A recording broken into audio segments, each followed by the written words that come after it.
여러분, 주기도문을 살펴보는 일은 매우 중요하고 우리 신앙에 있어서 절대적인 의미를 가집니다.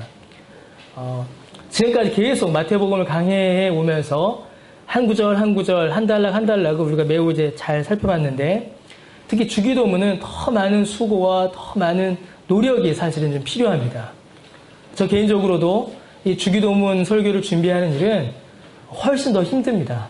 훨씬 더 힘이 들고 훨씬 더 많은 기도가 필요하고 훨씬 더 주의 은혜를 붙들게 되죠. 왜냐하면 기도가 가지고 있는 절대적인 의미 때문에 그렇습니다. 기도는 우리의 신앙 활동 중 여러 가지 활동 중에 하나가 아니라 우리의 신앙의 성격과 내용을 규정하고 설명하는 아주 중요한 일입니다. 교회에서 신자가 반드시 해야 될 두 가지가 뭐예요? 말씀과 기도입니다. 우리 반주를 하셔서 좀 미안하게 하지만 반주 안 해도 신자입니다. 그렇죠.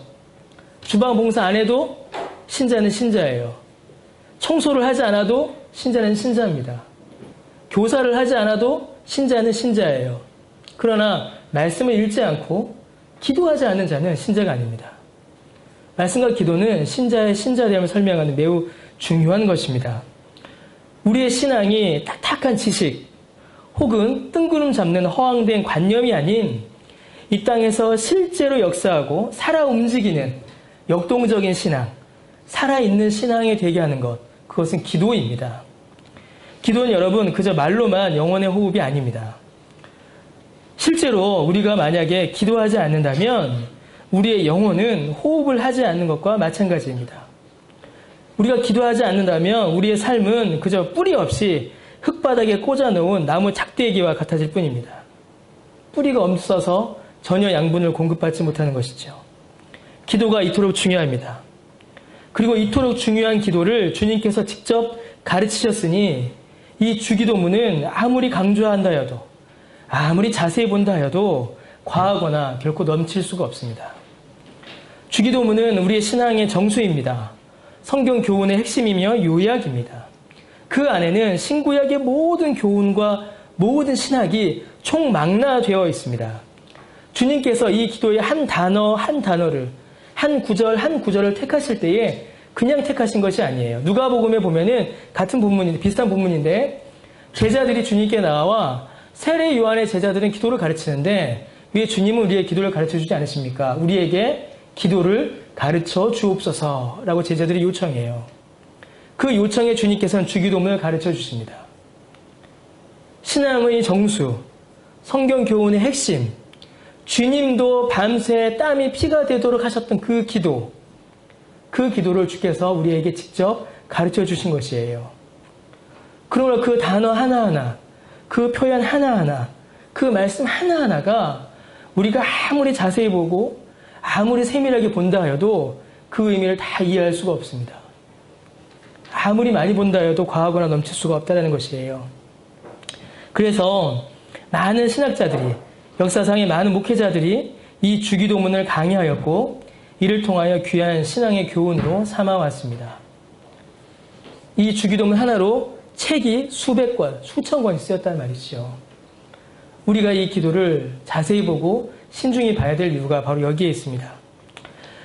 우리가 주기도문을 볼 때에 놓쳐서는 안 되는 것이 하나 더 있습니다. 우리는 이 기도를 볼 때에 이 기도문 자체가 가지고 있는 그런 위대함으로 인하여서 본문과 분리해서 보기가 쉽습니다. 그러니까 주기도문만 똑 떼서 볼 때가 있다는 것이죠.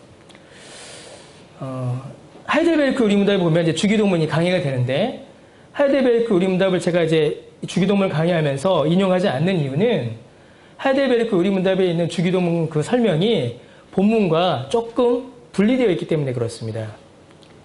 5, 6, 7장의 흐름 안에서 보질 않고 그 기도만 똑 떼서 좀 보는 성향이 약간 있기 때문에 그래요. 그러나 이 본문, 이 주기도문은 마태복음 5장에서 7장에 걸쳐 있는 주님의 설교의 중심에 있다는 사실을 우리는 꼭 기억해야 합니다. 산상수훈이라고 하는 이 예수님의 설교를 통하여서 조금 더 넓게는 신약을 통하여서 조금 더 넓게는 구약을 통하여서 정말로 넓게는 성경 전체를 통하여서 이 기도를 볼 때에 주님께서 이 기도를 가르치신 의도와 목적을 좀 더 분명히 알 수 있다는 것입니다. 단어 하나하나가 주님께서 성경을 관통하여 우리에게 주신 것이라는 사실을 우리가 잊지 않아야 합니다. 주님의 설교 가운데 있으며 성경의 교훈 가운데 있음을 우리가 반드시 붙잡아야죠. 주님께서는 마태복음 5장에서 7장에 제자들에게 이 설교를 하셨습니다. 산상수훈이라는 설교이죠. 우리가 5장부터 쭉 보고 있죠. 이 내용들은, 이 설교는 결국 한 사람으로 지배하게 됩니다. 이 설교를 통해 주님께서는 하나님 나라의 그 백성의 삶, 하나님 나라 백성의 거룩한 삶이 어떠한지를 말씀해 주셨습니다. 그래서 이 설교들은 모두가 실제로 신자들에게 적용되는 말씀이에요. 그것이 그냥 뜬구름처럼, 지식처럼, 관념처럼 넘어가는 것이 아니라 복 있는 사람, 신자에게 실제로 적용되는 말씀입니다. 제가 이미 말씀드렸지만 이 말씀이 적용되어 실제 그 삶에서 누리는 사람을 가리켜 주님은 마태복음 5장 처음에 복 있는 사람이다 라고 하셨습니다. 복 있는 사람이 누리는 복의 실체, 복 있는 사람의 삶, 그리고 복 있는 사람의 기도가 이 설교를 통해서 우리에게 드러나고 있는 것입니다. 여러분, 참된 복이 무엇입니까? 참된 복. 이 땅에서 우리가 누릴 수 있는 참되고 진정한 복이 무엇일까요? 자, 말을 뒤집으면 무엇이 복 없는 상태이고 무엇이 비참하고 고통스러운 상태일까요? 죄 가운데 있는 상태입니다. 우리가 아무리 겉으로 보기에는 잘 살고 있는 것 같고 평안한 것 같으며 별다른 고통과 슬픔 없이 오히려 기쁨과 만족을 누리고 산다 하여도 죄를 벗지 못하면 그 삶은 참으로 복된 삶이라고 할 수가 없습니다.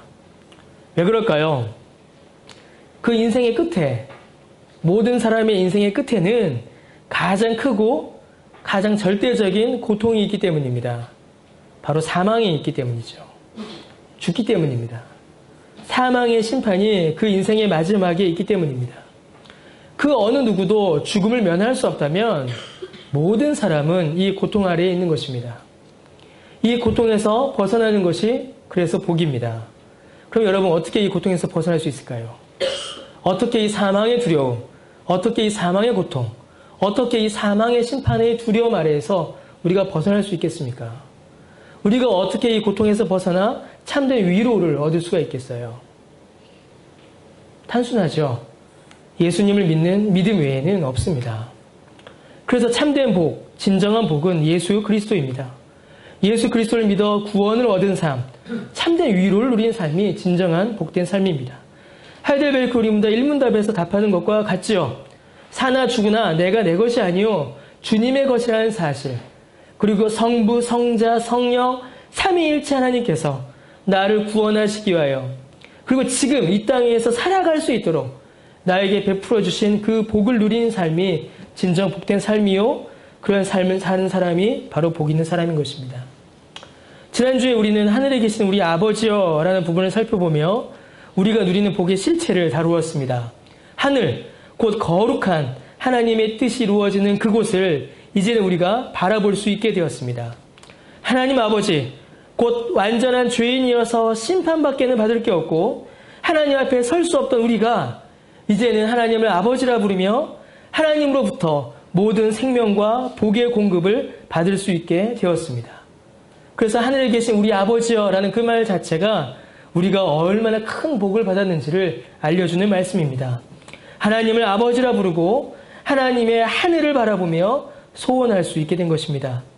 그것 자체만으로도 우리는 너무나 큰 복을 누리고 있는 것이죠.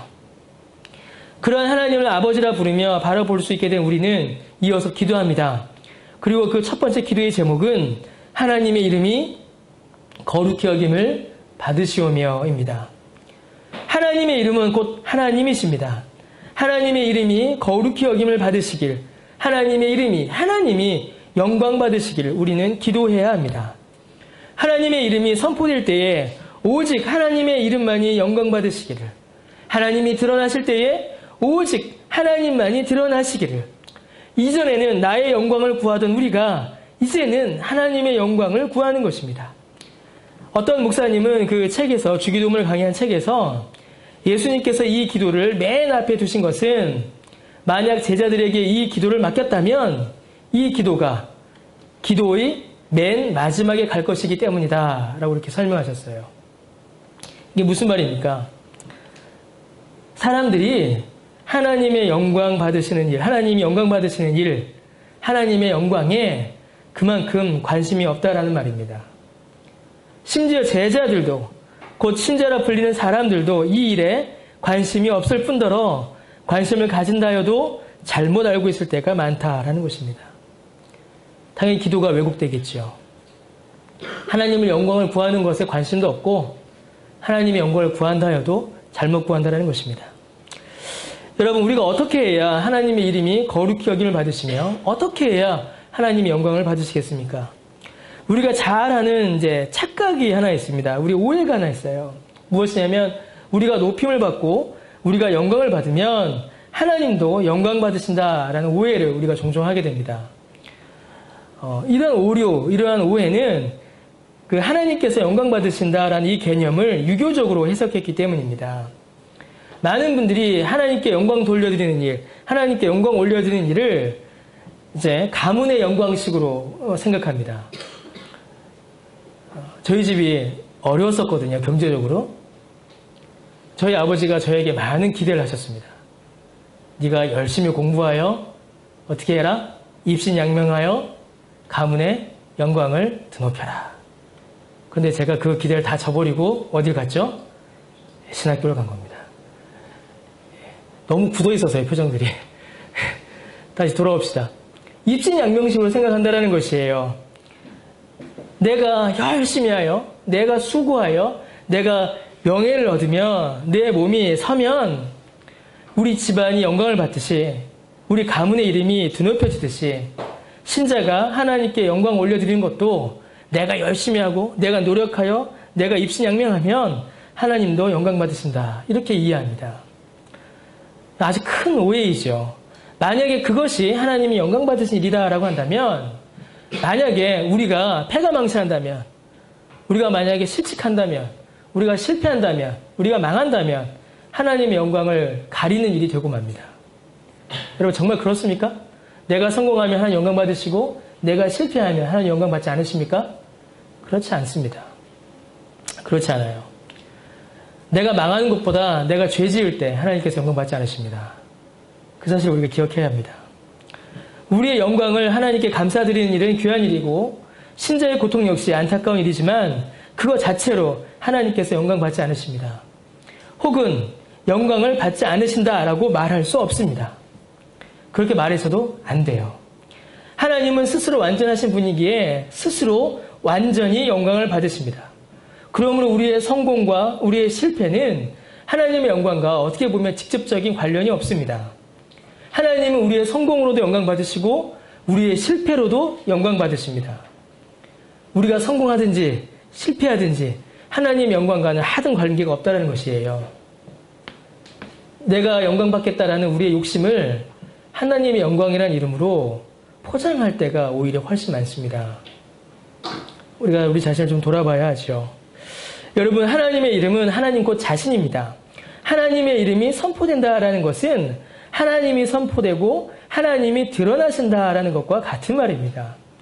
여러분, 하나님의 이름이 선포될 때에, 그리고 하나님께서 나타나실 때에 사람들이 어떻게 반응했을까요? 성경을 쭉 한번 살펴봅시다. 하나님의 이름이 선포되고 하나님이 나타나실 때에 사람들이 그 앞에서 기뻐하며 춤추며 즐거워하며 막 뛰어놀았을까요, 여러분? 그렇지 않았습니다. 이스라엘이 광야에서 우상을 만들었을 때에, 황금 송아지를 만들었을 때에 그 앞에서 사람들이 기뻐 춤추며 즐거워하며 뛰어놀았습니다. 갈멜산에서 바알을 섬기던 제사장들이 바알 그 우상 앞에 춤추며 노래하며 뛰어놀았습니다. 구약 성경을 보면 하나님의 이름이 선포될 때에, 하나님이 나타나실 때에 그 앞에서 사람들은 기뻐 뛰어놀지 못했습니다. 오히려 두려움에 무너졌습니다. 떨기나무에 하나님이 임하셨을 때에 모세는 신을 벗고 머리를 무릎 사이에 쳐박아 완전히 엎드려질 수밖에 없었습니다. 구약을 보면 하나님이 임재하실 때에, 하나님의 이름이 선포될 때에 과연 그 앞으로 나아가지 못했습니다. 하나님이 모세를 만나실 때에도 어떻게 했어요? 모세가 하나님 얼굴 보여주세요 하니까 안 된다. 등만 보여주셨지요. 사람들 못 올라오게 해라. 저들이 나를 보러 올라왔다가 죽을까 하노라. 하나님이 염려하셨습니다. 하나님의 이름이 선포될 때에, 하나님의 영광이 드러날 때에 지성소로 아무나 들어갈 수 있었습니까? 아무나 못 들어갔어요. 하나님이 드러나실 때에 사람들은 그 앞에서 뛰어놀며 즐거워할 수 없었습니다. 구약에서만 그랬을까요, 여러분? 이게 구약의 두려움일까요? 그렇지 않습니다. 신약에서도 마찬가지예요. 하나님이신 예수님께서 나타나셨을 때에 베드로가 그 예수님을 처음 뵀을 때에 어떻게 했습니까? 누가복음 5장 8절에 보면 시몬 베드로가 이를 보고 예수의 무릎 아래 엎드려 이르되 주여 나를 떠나소서 나는 죄인이로소이다 라고 했습니다. 주님을 처음 만난 베드로, 하나님의 그 거룩한 영광을 처음 본 베드로는 그 앞에 뛰어놀며 즐거워하며 예수님의 손을 붙잡고 기뻐하지 않고 그 앞에 엎드려 주여 나를 떠나소서 나는 죄인이로소이다 라고 무너져 내렸습니다. 주님의 그 거룩하심 앞에 자신의 죄가 드러나 버린 것이지요. 다메섹으로 가던 길에서 예수님을 처음 만난 바울이 있었습니다. 바울은 예수님을 처음 봤을 때 어떤 일이 벌어졌나요? 주님의 영광과 거룩을 똑바로 볼 수가 없어서 그 눈이 멀어버리고야 말았습니다. 여러분, 주님의 이름이 선포될 때에 우리는 주 앞에 두렵고 떨림으로 무너져 내릴 수밖에 없습니다. 그렇게 당당하게 고개 쳐들고 주님 나 여기 있습니다라고 말할 수가 없다는 것이에요. 왜냐하면 우리가 죄인이기 때문입니다. 우리가 하나님의 그 거룩하심 앞에 설 때에 심판받아 죽을 수밖에 없기 때문입니다. 그 사실을 우리의 영혼이 알고 우리의 본성 속에 깊숙이 뿌리 박혀있는 근원적 지식이 이를 알고 있습니다. 여러분 천둥이 치면 어떻게 돼요? 불신자들도 하늘에 놓였다. 죄 지은 사람 숨어라 라고 말합니다. 경찰차가 지나가면 어떻게 돼요? 내가 죄 지은 것이 없어도 괜히 움츠려드는 게 우리의 죄에 대한 본성적인 이해입니다. 그런데 그 본성적 이해인 양심을 주신 하나님, 그 죄를 정하신 하나님, 그 죄를 심판하신 하나님을 뵐 때에 우리가 어떻게 떳떳이 서서 그 이름을 볼 수가 있겠습니까? 어떻게 그 하나님 앞에 당당히 나아갈 수가 있겠냐는 것이에요. 자, 그러면 도대체 하나님이 어떻게 우리를 통하여 거룩히 여김을 받으시겠습니까? 도대체 하나님이 우리를 통하여 어떻게 영광 받으시며 우리가 이 기도를 어떻게 할 수 있냐라는 것이에요. 어떻게 영광 받으시겠습니까? 모든 사람이 그 이름 앞에 죄로 인하여 두렵고 떨림으로 무너져 내릴 수밖에 없을 때에 하나님이 영광 받으십니다. 왜요? 공의의 하나님이 선포되거든요. 모든 죄를 선포하시는 그 하나님의 이름이 드러남으로 하나님 영광 받으십니다. 우리가 두렵고 떨림으로 무너져 내림으로 심판이 있으므로 심판이 선포됨으로 하나님 영광 받으십니다. 그런데 하나님은 그것만으로 영광 받지 않으십니다. 그것만 가지고 하나님 영광 받기를 하나님께서는 원하지 않으십니다. 하나님은 또한 우리를 살리심으로 영광 받으십니다. 우리를 그 죄에서 건져내심으로 영광 받으십니다. 죄에서 죽어야 될 심판만이 아니라 그 죄에서 건져내심으로 하나님과의 관계를 회복하심으로 하나님께서 그 사람들에게 생명을 주심으로 하나님과의 끊어졌던 교제가 회복되고 죄인이 하나님 앞으로 나올 수 있게 하심으로 하나님 영광 받으십니다. 어떻게 해요? 예수 그리스도가 우리를 대신하여 십자가에서 죽으시고 그 보혈로 우리를 깨끗하게 하여 우리를 그 죽음의 심판에서 건져내심으로 그 구원의 놀라운 역사를 통하여 하나님께서는 영광 받으십니다. 더 이상 두려워하는 것이 아닌 하나님을 아버지라고 부를 수 있는 그 놀라운 구원의 은총을 우리에게 베풀어 주심으로 하나님은 영광 받으십니다. 하나님은 우리의 죄가 드러나고 회개하고 예수 그리스도를 구주로 믿어 구원에 이르는 그 복음의 역사를 통하여 영광 받으십니다. 다른 것을 통하여서 하나님 영광 받으시는 게 아니에요. 다른 것을 통하여서 우리가 하나님께 영광 올려드리는 게 아닙니다. 내가 예수 믿어 죄를 회개하고 구원을 받는 일, 그게 하나님께서 영광 받으시는 겁니다. 내가 예수 믿는 것, 그게 하나님 영광 받으시는 것이에요. 그 백성이 하나님께로 돌아와 그 이름을 찬송할 때에 하나님은 영광 받으십니다. 이게 이사야에 기록된 예언이고 이사야의 약속이에요. 그 백성이 시온으로 돌아와 하나님을 찬송할 때에 하나님 영광 받으십니다. 죄 가운데 있던 자들이 그 죄에서 돌이켜 하나님 앞에 돌아올 때에 하나님 영광 받으십니다. 이 일을 누가 하셨어요? 예수 그리스도께서 이루신 것입니다. 그래서 예수님이 영광 받으십니다. 예수를 믿을 때에 하나님이 영광 받으십니다.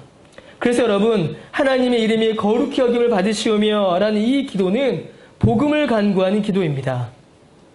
우리에게 베푸시는 복음의 놀라운 소식과 그 복음을 믿어 구원에 이르는 성령의 역사에 대한 간구인 것입니다. 여러분, 한 영혼이 예수를 믿어 구원을 얻는 것만큼 영광스러운 일이 어디에 있겠습니까? 한 영혼이 예수님을 알아 자기의 죄를 회개하고 구원하는 일만큼 복된 일이 어디 있겠어요?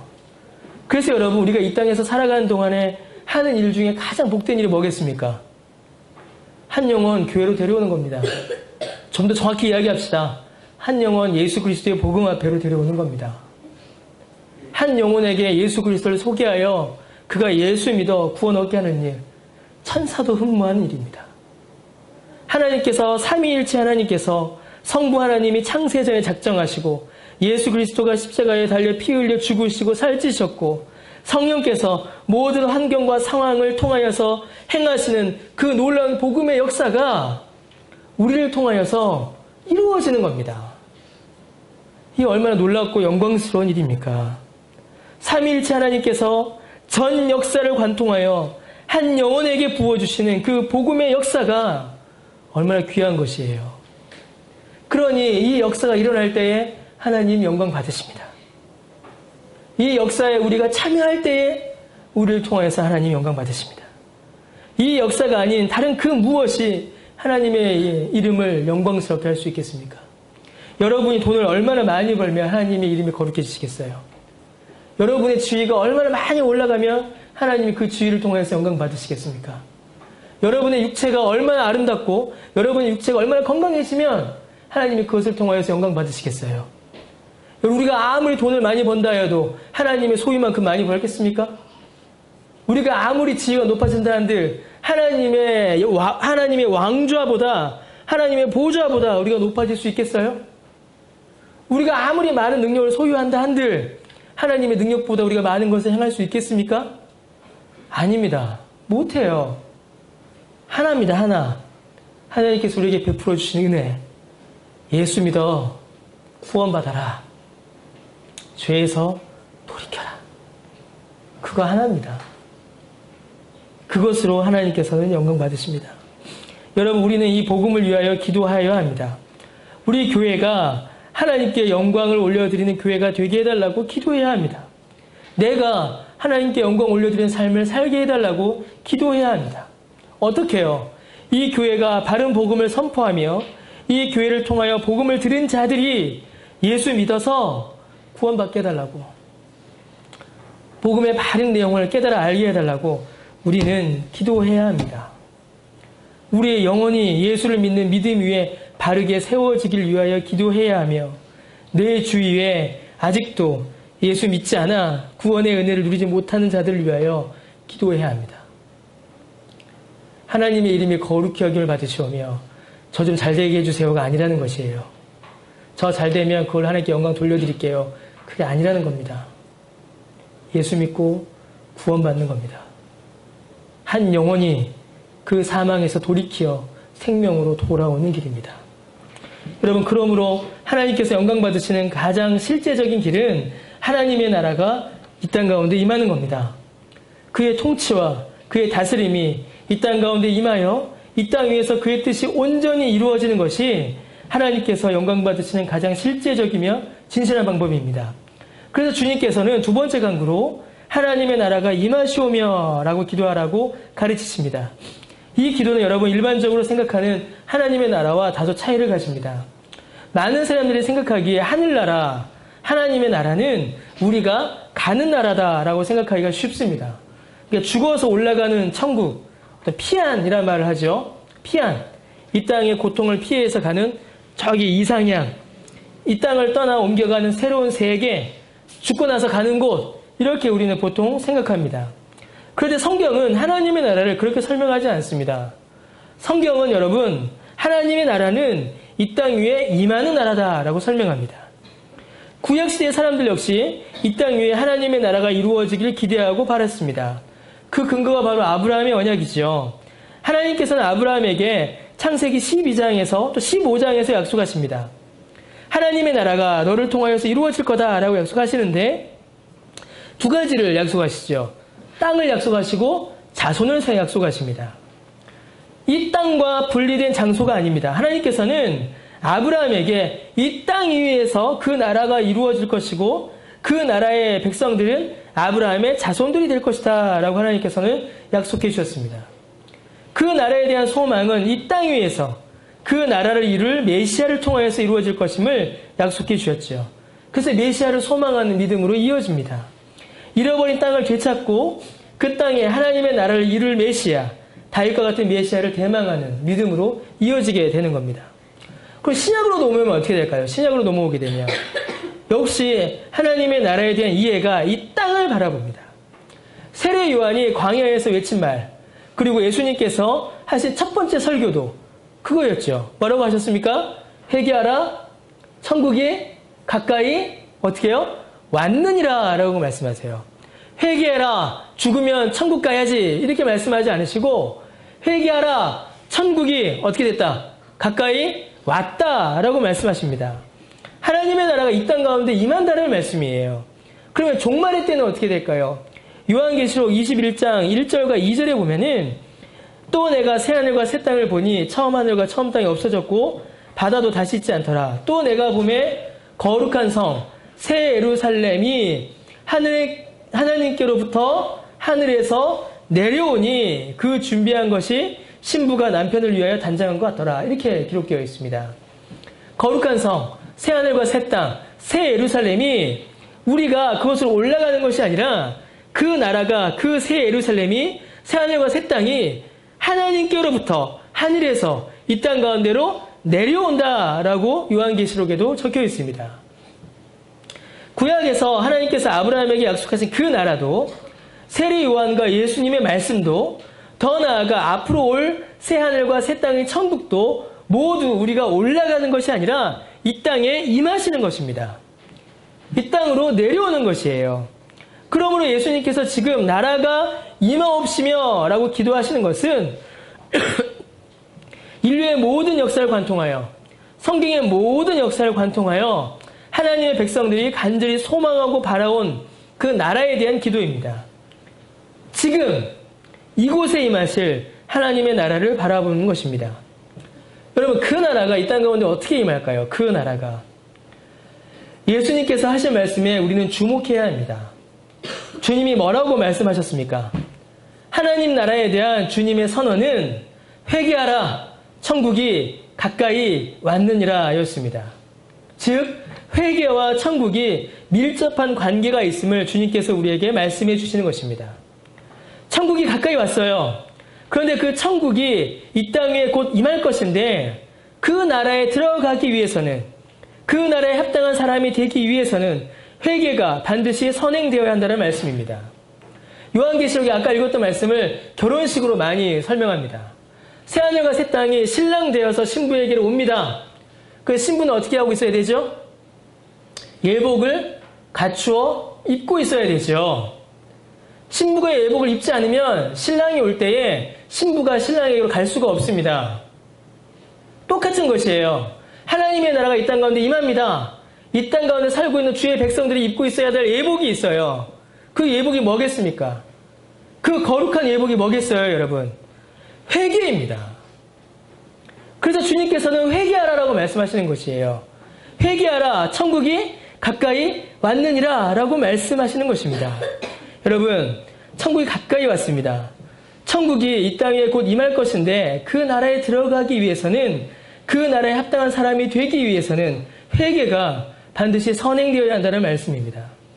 곧 회개가 없이는 이 땅에 임할 그 나라에 들어갈 수도 없고 그 나라가 이 땅에 임했을 때에 그 나라와는 아무 상관없는 삶을 살아갈 수밖에 없습니다. 주님께서 가르치신 기도는 여러분, 하나님의 나라가 이 땅 위에 임하소서입니다. 하나님의 나라는 이 땅 위에 임하십니다. 어떻게 임하실까요? 회개한 주의 백성들을 통하여 이 땅 가운데 나타납니다. 자, 여러분, 회개가 무엇일까요? 회개에 대해서 한번 생각해 봅시다. 여러분, 회개는 자신의 죄를 깨달아 돌이키는 것을 말합니다. 그런데 여러분, 그것만이 아니에요. 어떤 사람이 회개의 은혜를 경험했다라고 말할 때 그것은 단순히 그가 과거의 죄를 깨닫고 반성하여 새 사람이 되었다, 이것만을 가지고 회개라고 말할 수 없습니다. 단순히 반성했다, 혹은 과거의 삶에서 돌이켜 새로운 삶을 살아간다, 이거로 회개를 정의할 수가 없어요. 왜냐하면 그런 일은 예수님을 믿지 않는 사람들에게도 일어나기 때문입니다. 세상 사람들 보세요. 예수님을 모르는 사람들 중에 도덕과 양심이 매우 뛰어난 사람들은 우리보다 더 훨씬 회개에 가까운 모습을 보입니다. 자신의 죄를 반성하고 자신의 죄를 돌이키고 똑같은 죄를 반복하지 않기 위하여 무던히 애쓰며 죽을 때까지 그 죄를 반복하지 않는 사람들도 있습니다.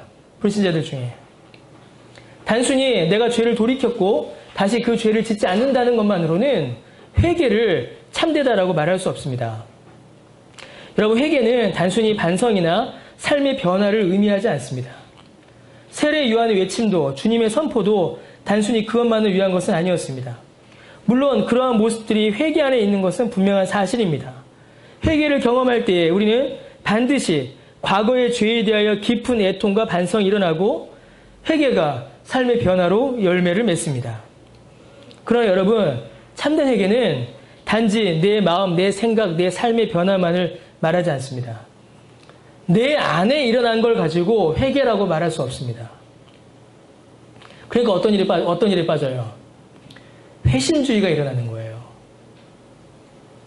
너 회개했냐라고 따지는 거죠.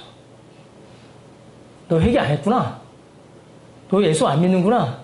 너 그러면 지옥 가. 이런 소리를 담대하게 해야 되는 겁니다. 왜요?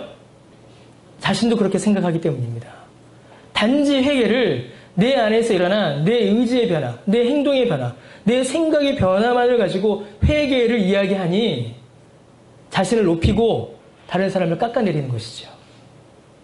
나 구원받지 않은 사람인가 봐. 끊임없이 주님의 구원의 은혜를 의심합니다.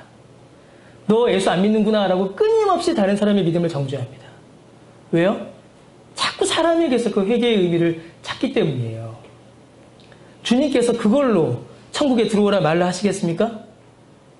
아니에요. 그렇지 않습니다. 여러분, 회개는 성령님을 경험하는 것입니다. 성령께서 우리에게 베푸시는 성령의 역사입니다. 성령께서 일하시는 것이에요. 단지 내 양심의 변화, 내 생각과 사상의 변화가 아닙니다. 내가 일으킨 변화가 아니라 성령께서 내 안에 일으키신 역사입니다. 죄를 깨닫게 됩니다. 어떻게 죄를 깨닫게 될까요? 내 양심이 비추어서 죄를 깨달은 것이 아니에요. 하나님의 말씀을 깨달아 알므로 죄를 깨닫게 되는 겁니다. 누가 말씀을 깨닫게 하십니까? 성령이 깨닫게 하십니다. 삶의 변화를 또한 일으키십니다. 내 의지로, 내 결단으로, 그래!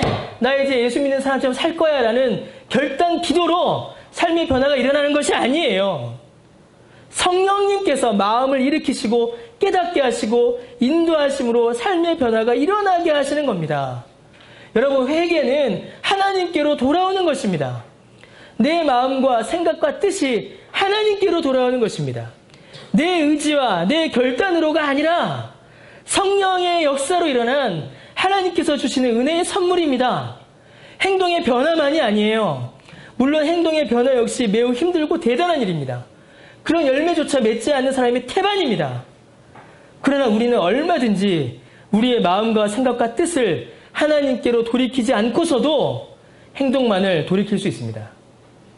세상에서 제일 쉬운 게 사람 속이는 겁니다. 그것보다 더 쉬운 게 교인들 속이는 거예요. 일주일에 하루 몇 시간만 착한 척하면 되거든요. 그걸로 얼마든지 우리 속일 수 있습니다. 여러분, 참된 회개는 하나님께로 돌아오는 것입니다. 내가 다스리는 내 나라를 버리고 하나님이 다스리시는 하나님의 나라로 돌아가는 것입니다. 내가 나를 다스리고 주장하는 것이 아니라 하나님의 통치 아래로 들어가는 것입니다. 내 뜻을 이루기 위하여 사는 것이 아니라 하나님의 뜻을 이루는 일에 나를 드리는 것입니다. 어떻게 일이 일어나나요? 성령께서 하십니다. 성령께 나를 온전히 맡겨드리는 겁니다. 그래서 하나님의 나라가 이 땅 위에 임하는 것입니다. 죽어서 가는 것이 아닙니다. 만약에 천국이 여러분 죽어서 가는 곳이라면, 천국이 죽어서 가는 곳이 곳이라면, 그저 그런 곳이라면 우리 이렇게 기도할 필요가 없죠. 대충 살면 됩니다. 뭐만 믿으면 돼요? 예수만 믿고 대충 살아도 돼요. 왜요? 천국은 어디니까? 죽어서 가는 곳이니까. 내 마음대로 살다가 죽기 전에만 예수 믿으면 됩니다. 천국이 만약에 죽어서 가는 곳이라면. 그러나 주님은 뭐라고 말씀하십니까? 이 땅 가운데 하나님의 나라가 임한다라고 말씀하세요. 복 있는 사람은 이 땅 위에 사는 사람입니다. 이 땅에서 주의 말씀을 경험하며 성령의 역사를 경험하며 사는 사람입니다. 그 사람이 사는 거기가 어디예요? 하나님의 나라입니다. 거기가 바로 천국이에요. 천국은 지금 여기에 임하십니다. 내가 지금 여기 살고 있기 때문이에요. 성령께서 지금 내게 역사하시기 때문입니다. 나라가 임하시오며 뜻이 하늘에서 이룬 것 같이 땅에서도 이루어지다. 복음이 우리 안에 들어와 성령께서 우리의 심령에 회개의 은혜를 주실 때에 이 기도는 비로소 참된 기도로서 우리 안에서 터져나올 수 있습니다.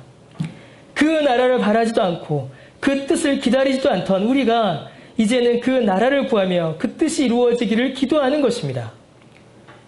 지금 여기에서, 내 삶에서, 내 가정과 직장에서, 내 교회에서 이루어지길 바라는 것입니다. 성령님께서 온전히 나를 주관하시기를 기도합시다, 여러분.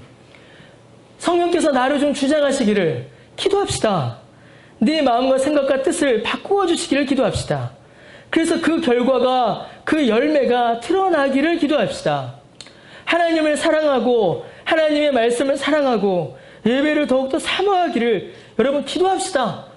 그 은혜 달라고 좀 기도합시다. 성령께서 내 마음을 새롭게 하셔서 내가 좀 더 하나님 사랑하고 좀 더 이웃을 사랑하게 해달라고 기도합시다. 여러분, 이 놀라운 성령의 역사가 우리 안에서 더욱더 충만히 일어나도록 그의 나라가 임하고 그의 뜻이 이루어지기를 우리 함께 기도합시다.